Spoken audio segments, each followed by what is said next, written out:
Karena waktu itu si Mua, si yang kasih bagian ke saya itu bilang saya tidak ada.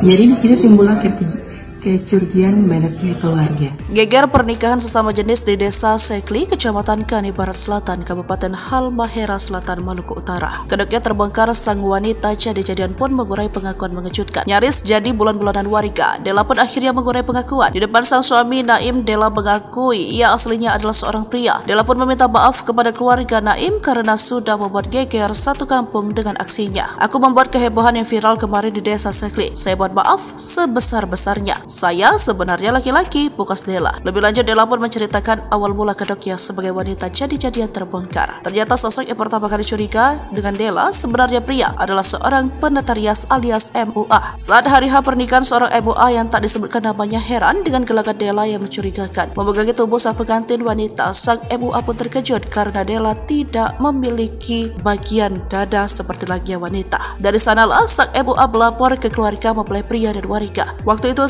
MUA yang ganti baju saya itu bilang saya nggak ada bagian dada seperti wanita, sehingga timbul kecurigaan dari keluarga. Akhirnya memberitahu warga. Warga bilang coba diperiksa dulu dia laki-laki atau perempuan, kata Della. Ikut curiga dengan sosok Della, warga pun terkejut saat sebuah foto pria mirip Della tersebar di lini masa. Dalam foto tersebut tampak seorang remaja laki-laki yang mengenakan seragam SMA. Gara-gara banyak bukti yang mengarah pada kejanggalan identitas Della itu pun, keluarga hingga kepala desa Sekli pun memeriksa Della secara langsung. 2 hari setelah Della dan Naim menikah, bidan dan istri kepala desa pun memeriksa sosok asli Della, yakni dengan memeriksa alat kelaminnya. Setelah mengetahui fakta sebenarnya, bidan pun memberitahu kepada keluarga Naim bahwa Della adalah seorang pria. Marah dan emosi, keluarga termasuk Naim langsung menjambak rambut Della. Sementara itu, Naim terlihat lesu saat mengetahui istrinya ternyata waria. Terlebih sudah 6 bulan Naim membina hubungan dengan Della namun tak tahu identitas sebenarnya. Kepada tenaga medis, Naim mengurai pengakuan bahwa ia tidak tahu Della adalah laki-laki. Sebab saat berhubungan badan dengan Della, Naim tidak pernah melihat tubuhnya secara langsung. Ternyata akal-akalan Della agar tak ketahuan adalah dengan mematikan lampu setiap kali hubungan. Sementara Naim merasa tertipu, Della justru mengungkap fakta lain. Menurut Della, Naim sebenarnya tahu ia adalah waria alias pria. Namun karena terlanjur suka dan menikah, Naim menutupinya. Seharusnya Naim selayaknya seorang istri, akui Della di depan kepolisian.